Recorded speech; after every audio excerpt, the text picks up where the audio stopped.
নমস্কাৰ মৰমৰ বন্ধু বান্ধৱীসকল, ডিভাইন আনটোল্ড ষ্টৰীৰ আন এটি খণ্ডলৈ আপোনালোক সকলোকে স্বাগতম জনাইছো। আজি আমি উপস্থিত আছো VIP ৰোডত অৱস্থিত শ্ৰীদি সাই বাবা মন্দিৰত।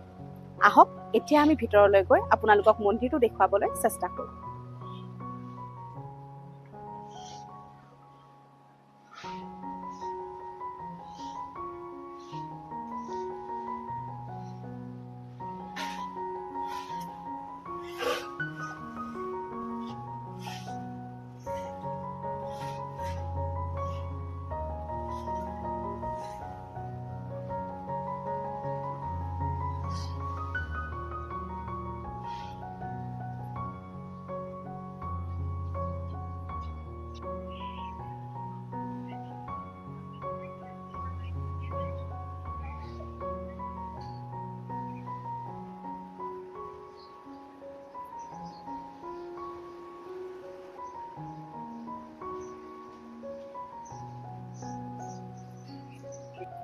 মন্দিৰৰ ভিতৰত সোমায়ে আপোনালোকে চাকি বন্তিৰ দোকান পাব।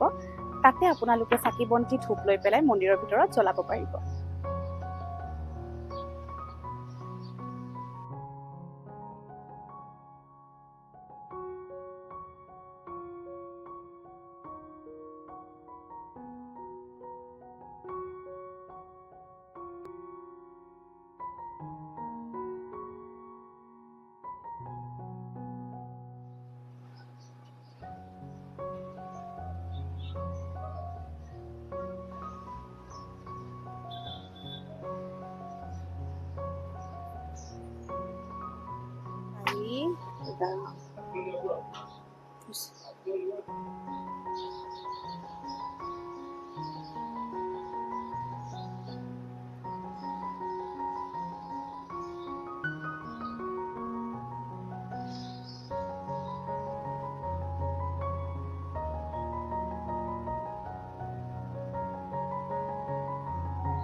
আপোনালোকে এটা কথা নিশ্চয় ভাবিছে যে বেলেগ বেলেগ মন্দিৰত গ'লে আমি বেলেগ বেলেগ ধৰণৰ বহুত ধৰণৰ ফুল লৈ যাওঁ, হয়নে নহয়?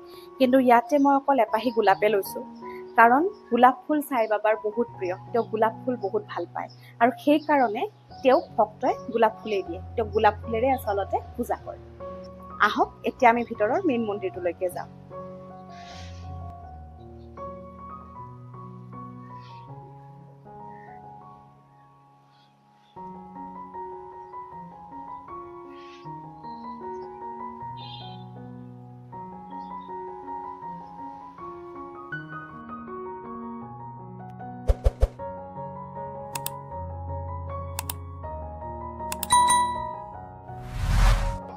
এইটো হৈছে সাই বাবাৰ মেইন মন্দিৰটো।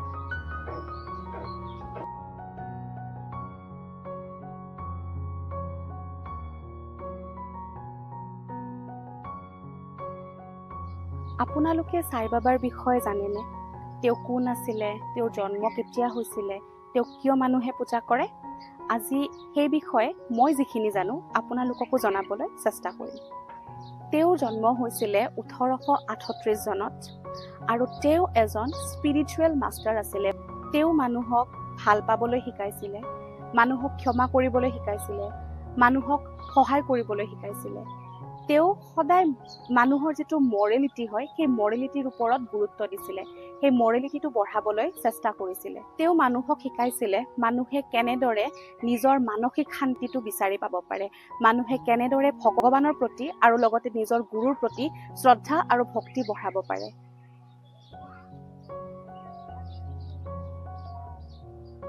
সাই বাবাৰ মেইন বিশেষত্বটো কি আপোনালোকে জানেনে? তেওঁ ধৰ্মক লৈ কোনো ধৰণৰ ডিছক্ৰিমিনেশ্যন কৰা নাছিলে আৰু তেওঁক প্ৰায় সকলো ধৰ্মৰ মানুহে তেওঁ থাকোঁতেও মানিছিলে আৰু তেওঁক এতিয়াও মানি আহিছে। তেওঁ সকলো ধৰ্মৰ মানুহকে সমান বুলি ভাবিছিলে আৰু তেওঁ যিটো ধৰ্ম, মানৱ ধৰ্ম বুলি যিটো আমি কওঁ, সেই মানৱ ধৰ্মৰ ওপৰতহে গুৰুত্ব দিছিলে। সকলো ধৰ্মৰ মানুহকে তেওঁ সমান চকুৰে চাইছিলে। তেওঁ মানুহক শিকাইছিলে আধ্যাত্মিকভাৱে কেনেদৰে মানুহ আগুৱাই যাব পাৰে, আধ্যাত্মিকতাত থাকিলে মানুহে কি কি পাব পাৰে। তেওঁ মানুহক শিকাইছিলে বস্তুবাদী চিন্তাধাৰাৰ পৰা তেওঁ মানুহক আঁতৰাই অনাই পেলাই ভক্তিৰ মাৰ্গলৈ লৈ যোৱাৰ চেষ্টা কৰিছিলে। তেওঁ শিকাব বিচাৰিছিলে জীৱনৰ আচল মূল্যবোধ আচলতে কি হয়। আমি আজি যিটো সাই বাবা মন্দিৰত উপস্থিত আছোঁ, সেই সাই বাবা মন্দিৰটোৰ সবিশেষখিনি মোৰ কাষত যিখন হোৰ্ডিং আপোনালোকে দেখিছে, তাতেই গোটেইখিনি দিয়া আছে। তাত যজ্ঞ কেতিয়া হয়, মন্দিৰত আৰতি কেতিয়া হয়, মন্দিৰ কেতিয়া খোলে, কেতিয়া বন্ধ হয়, আপোনালোকে যদি বিচাৰে এই হোৰ্ডিংখন স্ক্ৰীনশ্বট মাৰিও ল'ব পাৰে। আপোনালোকে যদি এই মন্দিৰটোত আহি পেলাই যজ্ঞ কৰিব বিচাৰে, তেতিয়াহ'লে সেই যজ্ঞ কৰাৰ সুব্যৱস্থাও এই মন্দিৰটোত আছে। মন্দিৰৰ পৰিৱেশটো সঁচাই বহুত ধুনীয়া। মন্দিৰটোত প্ৰৱেশ কৰাৰ লগে লগে মনত এক দৈবিক ভাৱ জাগ্ৰত হয়। সঁচাকৈ মন্দিৰ পৰিষদে এই মন্দিৰটোৰ চাৰিওফাল বৰ ধুনীয়াকৈ ৰাখিছে। আপোনালোকে নিশ্চয় দেখিছে মন্দিৰটোৰ চাৰিওফালে বিভিন্ন ধৰণৰ ফুল আছে, যিখিনিয়ে মন্দিৰটো দেখাত আৰু শুৱনি কৰি তুলিছে।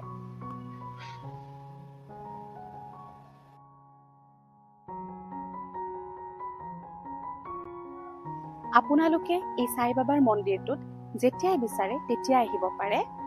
এই মন্দিৰটো সপ্তাহৰ 7 দিনেই খোলা থাকে, কিন্তু বৃহস্পতিবাৰ আৰু ৰবিবাৰে পুৱা আৰু গধূলি ইয়াত বিশেষ আৰতি হয় আৰু গধূলি আৰতিৰ পিছত ইয়াত ভোগৰ ব্যৱস্থাও কৰা হয়। আপোনালোকে যদি বিচাৰে এই মন্দিৰত আহি পেলাই ভোগ গ্ৰহণ কৰিবও পাৰে। মৰমৰ বন্ধু বান্ধৱীসকল, আপোনালোকে যদি আমাৰ এই ভিডিঅ'সমূহ চাই ভাল পাইছে, তেতিয়াহ'লে লাইক, শ্বেয়াৰ আৰু ছাবস্ক্ৰাইব কৰি আমাক আশীৰ্বাদ কৰিবলৈ নাপাহৰিব। আৰু লগতে আপোনালোকৰ ওচৰত যদি এনেকুৱা ধৰণৰ মঠ মন্দিৰ আছে, সেই মন্দিৰসমূহৰ বিষয়েও আমাক জনাবলৈ নাপাহৰিব। আমি নিশ্চয় সেই মন্দিৰলৈ গৈ আপোনালোকক সেই বিষয়ে সবিশেষ জনাবলৈ চেষ্টা কৰিম। আজি ইমানতে সামৰিছোঁ। নমস্কাৰ।